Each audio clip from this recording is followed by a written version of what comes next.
hôm nay mình sẽ hướng dẫn mọi người cách trang trí một cái khung phòng idol mini như thế này nha. Thì bên mình sẽ chuẩn bị đầy đủ cái bộ nguyên liệu để mọi người về tự làm ha. Thì trong cái set nguyên liệu á, thì ngoài những cái món đồ mà mọi người chọn, tùy vào, lưu ý là tùy vào cái set mọi người chọn nha. Ví dụ như ở đây là mình đang làm cái set số 3 nên là mình sẽ có những cái món đồ như là trống, sách,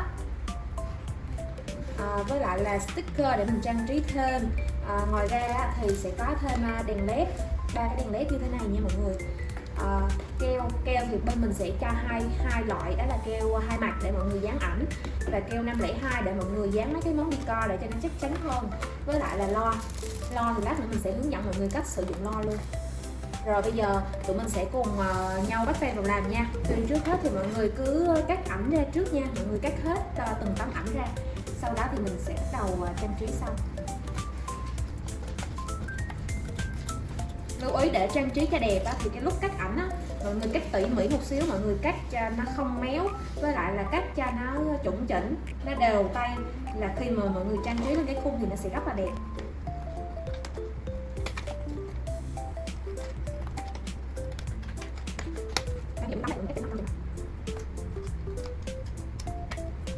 Rồi cứ như vậy mọi người cắt cho những cái tấm còn lại luôn nha.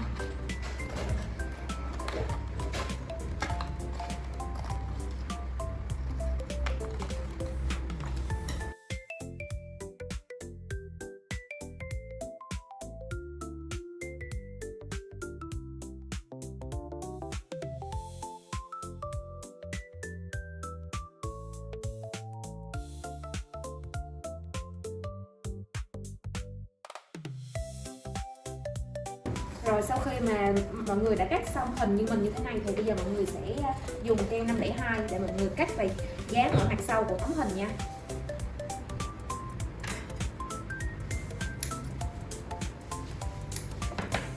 Mọi người cứ dán vào, mọi người dán 2 miếng keo 502 như vậy để cho cái hình nó sẽ được cố định chắc chắn hơn.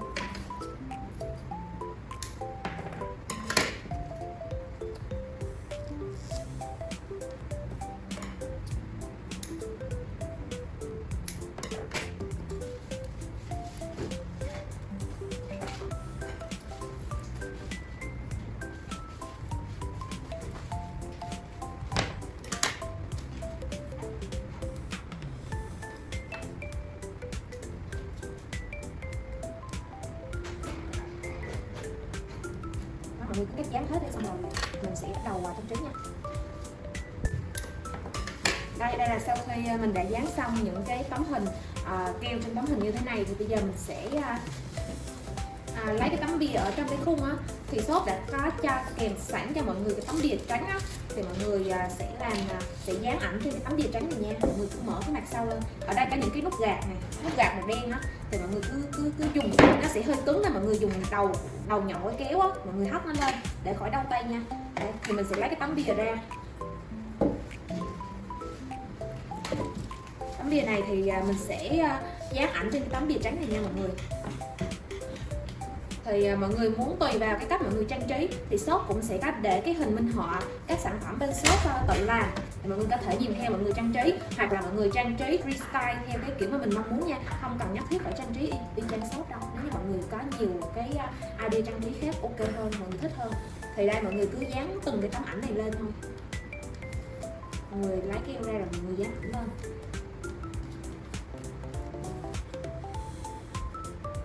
Mình muốn cái tấm to nhất là ở trong như thế này thì mình sẽ dán lên này trước, xong rồi những tấm còn lại thì mọi người cứ lần lượt mình dán lên thôi. Mọi người cảm thấy như thế nào là đẹp mắt, thuận mắt thì mình cứ dán thôi. Nên là cái set mà tự làm thì nó cũng khá là dễ làm, nó không hề khó đâu, nên là mọi người có thể chọn cái set tự làm để mọi người có thể tự tay trang trí cái kiểu mà mình mong muốn nha.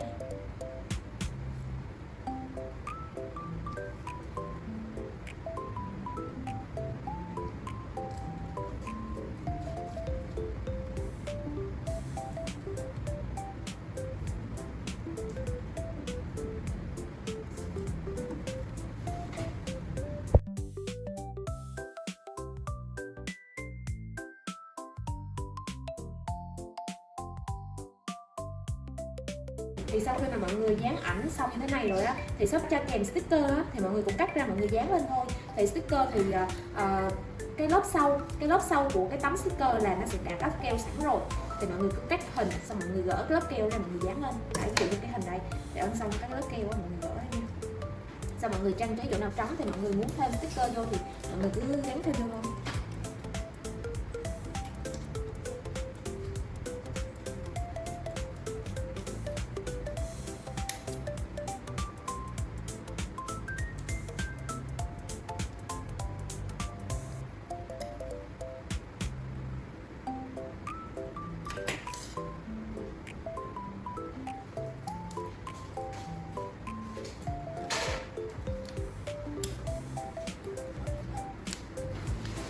Sau khi mà mình đã trang trí ảnh lên tấm bìa rồi thì mọi người sẽ cho vào cái khung này.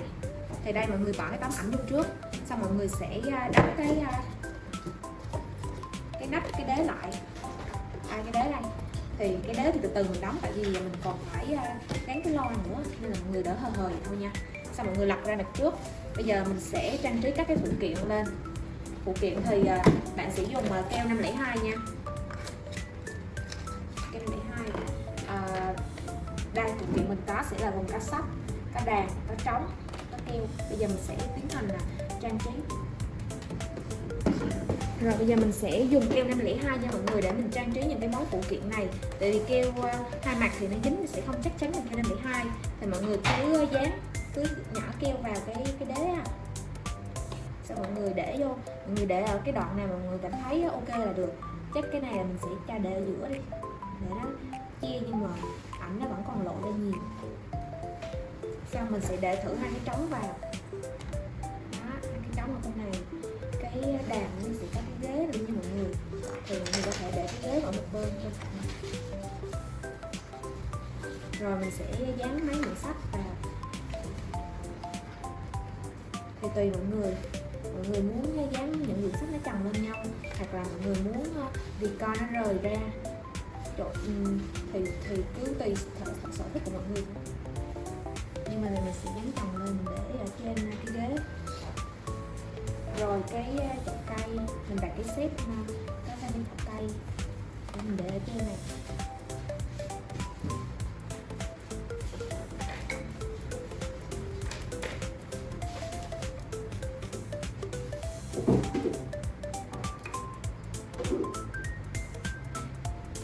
Ngoài ra shop sẽ có kèm thêm trong mỗi set hàng đó, thì sẽ có kèm thêm 3 đèn led. Bây giờ mình sẽ hướng dẫn mọi người cách gắn đèn led và lo vào luôn nha. Đèn led á, thì khi nhận về thì mọi người sẽ nhận được như thế này. Thì mọi người sẽ bóc những cái tờ giấy ra thì nó mới làm cho cái đèn nó sáng lên được. Sau khi bóc tờ giấy ra rồi á, thì mọi người cứ vặn sang bên phải, vặn theo chiều kim đồng hồ á, thì cái đèn nó sẽ sáng. Đó, mọi người có thể test thử trước. Đó, mọi người vặn qua bên phải thì nó sẽ sáng, và mọi người vặn ngược lại thì nó sẽ tắt. Đèn nào cũng vậy hết. Sau khi test rồi thì mọi người sẽ dán cũng tương tự thôi. Mọi người dùng keo 502.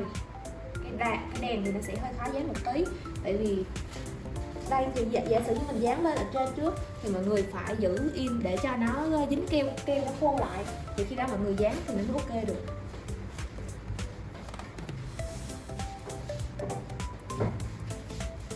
Tương tự bên này cũng vậy.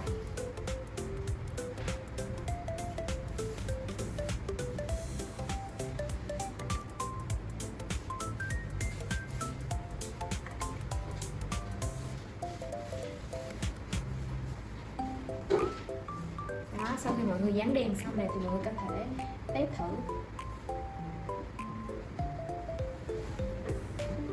Thì nó sẽ sáng cả cái khung. Mọi người tắt thì mọi người vặn ngược lại nha. Rồi đây là cái lo. Thì khi mọi người nhận về nó sẽ như thế này. Cái lo này mọi người lưu ý là 8MB. Nhưng mà cái lo sau đó thì shop sẽ có cải tiến hơn. Nhưng mà nói chung là cái lo này là cái lo chứa được khoảng 2 bài hát. Thì thường đa số mọi người sẽ gửi bài hát ra shop, cóp vào lo cho mọi người luôn. Hoặc là mọi người cũng có thể tự về mọi người cóp vào lo. Thì shop cũng có video hướng dẫn rồi, nên là mọi người yên tâm cái phần đó nha. Thì cái cách test thử là cái lo này nó có hoạt động hay không á, thì ngay cái khúc chỗ này nè, mọi người có thấy cái nút nhỏ không? Thì mọi người sẽ gạt lên, nó có cái chữ on chỗ này thì mọi người gạt lên nha. Tại vì nó hơi nhỏ đấy, mọi người gạt lên cái nút on. Thì sau khi gạt lên rồi thì mọi người thử test bằng cái nút, bấm vào cái nút này, nút đen này.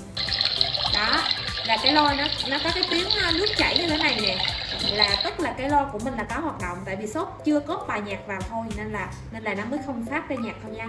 Thì cái này thì để cho đẹp á thì thường là tụi mình sẽ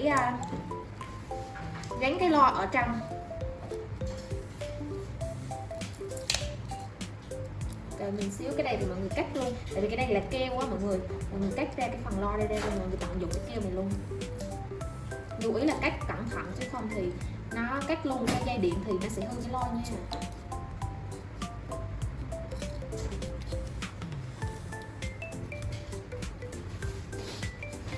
Đây, mình đã cắt cái lo này ra thì để nó đẹp hơn thì mọi người sẽ tỉa cái keo á, theo cái hình tròn luôn để khỏi lộ cái viền của bánh keo.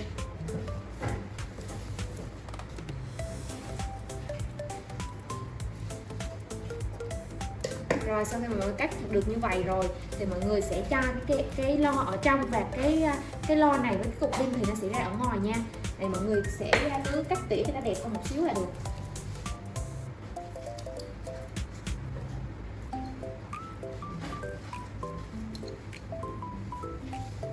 Lưu ý chỗ này mọi người cẩn thận một xíu.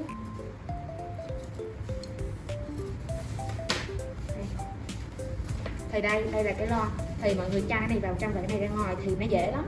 Mọi người lật ở mặt phía sau á, mọi người tách cái này ra xong mọi người cứ cho cái lo vào trước đã, rồi lát nữa mình sẽ cố định sau. Mọi người cho vào trong đó, như vậy mọi người để cái này ra phía ngoài thì mọi người để ở đâu tiện để mọi người bấm cái nút là được đó. Sau đó mọi người sẽ gài cái khung này lại luôn,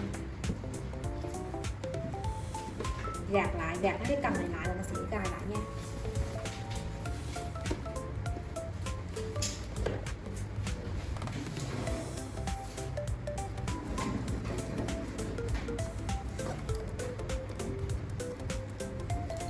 Rồi sau khi mà xong rồi thì nó sẽ được như thế này.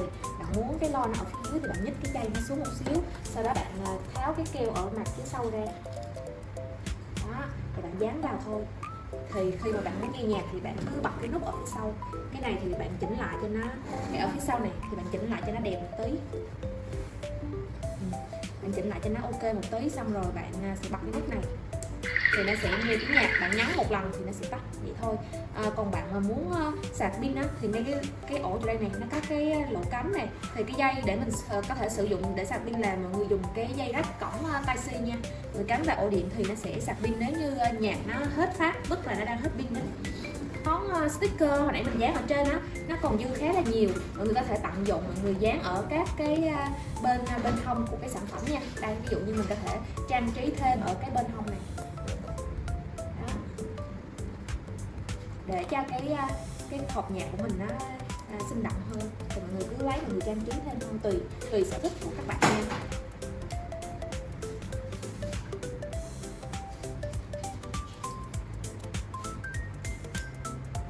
Mình cứ dán vậy lên thôi.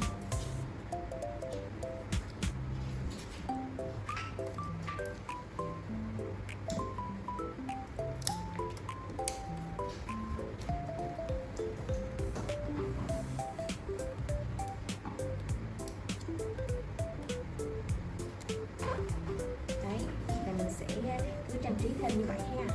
Rồi sau khi mà mọi người như vậy là đã cơ bản là đã hoàn thành xong rồi nè, thì nó còn một cái tấm mica. Tấm mica này thì shop gửi thì shop sẽ vẫn còn nguyên cái lớp siêu. Về mọi người bóc cái lớp siêu, cái lớp siêu hai mặt luôn, lưu ý là hai bên nó đều có cái lớp siêu. Mọi người bóc ra thì nó sẽ sáng và đẹp hơn. Và ngay chỗ đây nó có cái khe rãnh á, mọi người cho nó vào. Đó là như vậy là sản phẩm của bên mình là mình đã hướng dẫn mọi người xong cái sản phẩm tự làm về cái khung Idol Mini nha. Chúc mọi người sẽ sớm hoàn thiện cái sản phẩm của mình nhé.